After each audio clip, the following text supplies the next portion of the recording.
everyone, and welcome to episode number 108 of the Montrose and Highland Railroad. Thankfully winter is behind us now, or at least I hope it is. We didn't get very much snow in the UK this year, thankfully. We did get a lot of high winds and quite a lot of rain, some of it very heavy, and I'm afraid the shed has taken a bit of a pounding this winter. I've had to do a few repairs to the outside. I've put a tarpaulin up over one end because the area behind the camera right now, Cherry Valley area, suffered a lot with damp, and the window area, I've had to do some repairs on the windows as well, try and make them more waterproof. I've had an infestation of what you guys call pill bugs, or wood lice as they're called here, which feed on dead wood. So I've ripped out a lot of wood from the shed and burned it because of the infestation, and I also took the opportunity to get rid of a lot of stuff which I'll never use on the layout, old buildings and quite a lot of the scatter material and so on, and that's gone as well. So it was quite healthy actually, getting rid of a lot of the stuff that I'll never use, and I feel quite pleased about where I am at the moment. As I'm recording this, it's Saturday tea time, as we call it in the UK, about 5:30 p.m, maybe a bit after, and I've just been watching Great Northern JJ, his live web chat. I'll be talking more about web chats later, but it's 3:14, as you guys would call it in America, the 14th of March here in the UK, and you guys call this Pi Day, and we've just spent almost an hour talking about pi and circles and all sorts of different random stuff, and it was great fun. We did slip a little bit of model railroading in there somewhere, but mostly we talked about rubbish, but it was good fun and I really enjoyed it, and it's put me in the mood once again to come to the shed to make this video for you. Quite often after I've watched John's videos, it puts me in mind to come and run some trains, so I want to say thank you to John for that. So the main subject of today's video is going to be friendship. A couple of shows ago I talked about bullying, both face-to-face and cyberbullying, and how destructive it could be. I'm going to address the balance here by talking about how important friendship is to our hobby, now and in the future. I'm fortunate to have many friends in the hobby who I met personally and online. I guess my best friend in the hobby is Lucky Todd. We met at an NMRA winter meeting in the Midlands about 10 years ago. Lucky had posted on a Facebook page asking for help with something, and I responded. A back and forth correspondence started up, and this ended up with us meeting at the NMRA show. We've been good friends ever since. Not only do we talk about model railroading, but he's been to some of the places I've been to in the States to watch trains as well.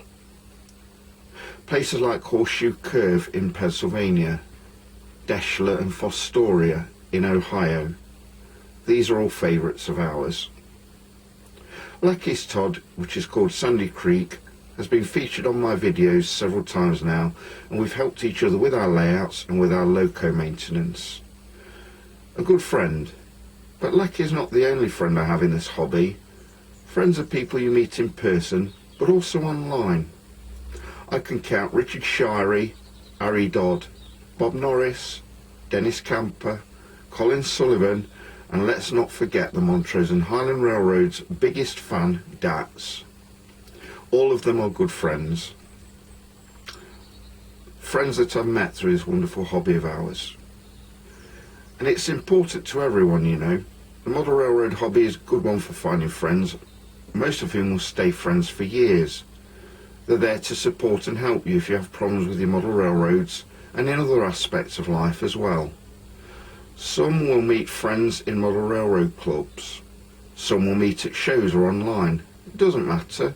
What does matter to me is that I reach out to people to help share my experience and my knowledge, and hopefully someone will benefit from that. I used to be very isolated when I modelled British Railways. It was my choice, but I could never work out why my locos didn't run very well, why I couldn't wire a layout properly, or which paint to use on my buildings. By developing friendships, we expand our circle and our knowledge. My latest source of friendship is live model railroad shows on YouTube. I tune into Great Northern PDX most Saturdays at 5 p.m. John, or JJ as some know him, is based in Portland, and so his show goes live at 9 a.m. Pacific.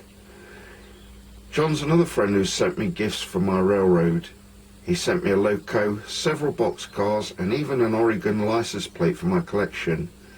Through his live broadcast, I met 2 more friends and tune into their shows most Sundays when I am able.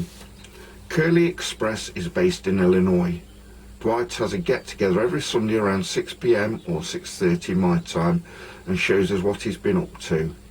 It's a good place for friends to meet. My most recent must-see is the show broadcast by Hot Dog Pilot Andy. Andy's based in Hitchin, actually quite close to Lackey, and he is a mix of American and British locos. Only here will you see a New York Central train running with the A unit pushing the B unit ahead of it. Presumably the engineer was watching the road ahead through the communication door while sending back instructions to his second man by walkie-talkie on when to brake, when to apply power and so on. Another healthy crop of followers on Andy's shows. I met him at the Doncaster show a few weeks back, and here's a photo of myself, Andy in the middle and Ari on the right.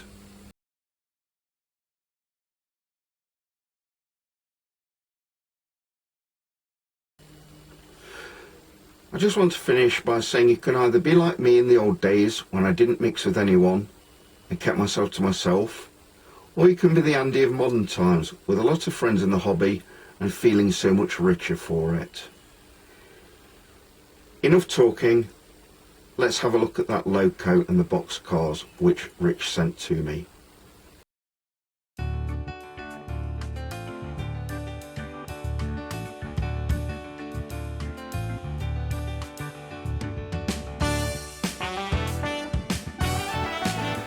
The loco is a Milwaukee Road SD 7 or 9, I'm not sure which it is, loco, which you wouldn't normally see on my layout. It's more likely to be at home on Sesenta.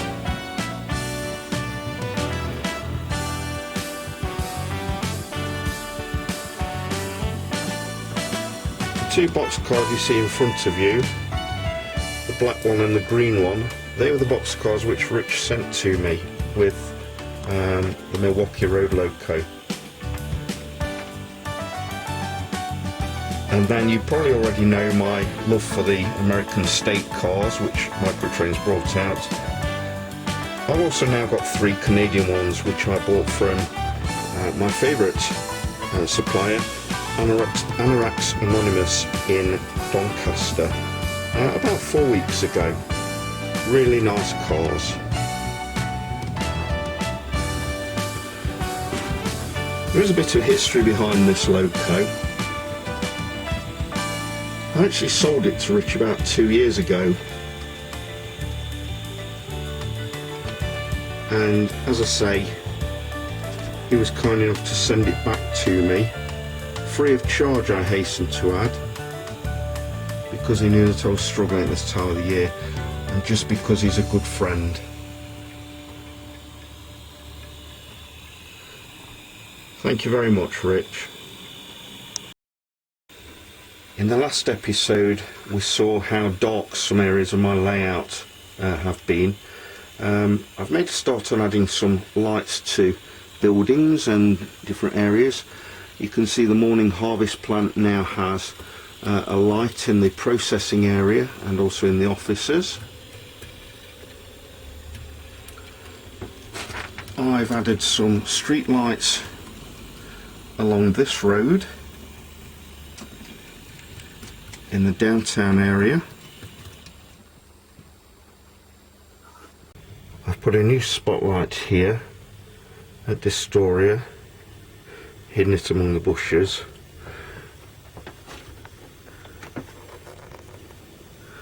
And then also at this story where it was really dark, I've got 2 new street lights which I've put up. I might put another one along the country lane here. And this loco will be going past a new house which I'm hoping to get and installing it somewhere where the tree is. Just a little house next to the crossing. I think that'll look really good there. Maybe a bit of a garden. Although having said that, I've been working on these gardens for over a year.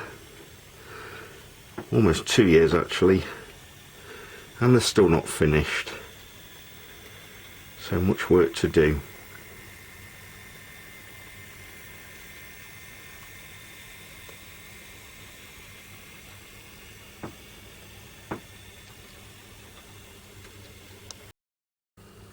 Here's a closer look at those Microtains Canadian state cars which I bought from Anoraks Anonymous.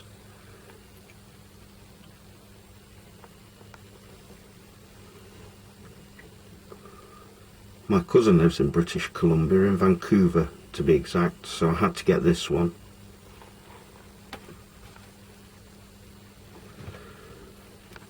They're really nice, I think so anyway. I think these are 50-foot box cars, whereas the American ones are 40-foot. I like them a lot, I hope you do too.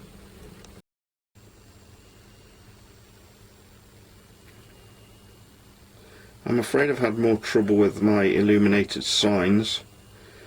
The crackerjack one actually burned itself out about 3 weeks ago.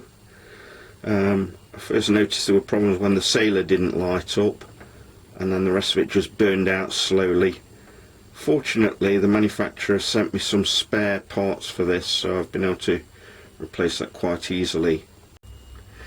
I haven't been so fortunate with the Arctic refrigeration one though.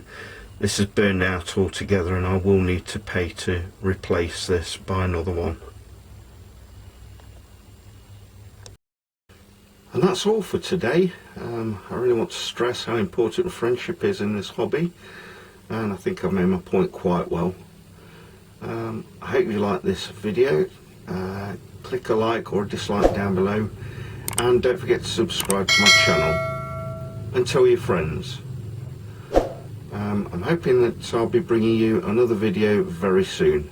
In the meantime, take care and make sure that you develop those friendships. Bye for now.